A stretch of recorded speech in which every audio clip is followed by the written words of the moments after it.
ఈరోజైతే ఒక సర్ప్రైజ్ అనే చెప్పాలి. మేము క్లీన్ చేస్తూ ఉన్నాం. ఇక్కడ పాండ్ లాగా ఉంటుందన్నమాట. సో డస్ట్ ఎక్కువగా ఉందని క్లీన్ చేస్తూ ఉంటే సర్ప్రైజ్గా అసలు మా అమ్మకు తెలియకుండానే ఇందులో ఉండే ఫిషెస్ని క్లీన్ చేసింది.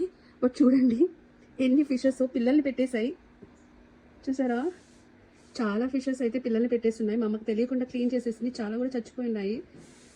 నేను వచ్చి వాటర్ పోద్దామని చూసేసరికి అన్ని చిన్న చిన్న పిల్లలు కనిపిస్తున్నాయి. బకెట్ నిండా కూడా చాలా ఉన్నాయి. మొత్తం కూడా తీసి దీంట్లో వేశాను. ఇవి అన్నీ కూడా బ్లాక్ కలర్లో ఉన్నాయి, కానీ పెద్దయితే కానీ అవి ఏ కలర్కి వస్తాయో తెలీదు. నేనైతే జస్ట్ ఒక 6 పేర్స్ వేసాను. ఇందులో ఏవి దేని పిల్లలో తెలియట్లేదు. బట్ అయితే మాత్రం అన్నీ బ్లాక్ కలర్లోనే కనిపిస్తున్నాయి. ఆల్మోస్ట్ ఒక 10 వరకు ఉన్నాయి.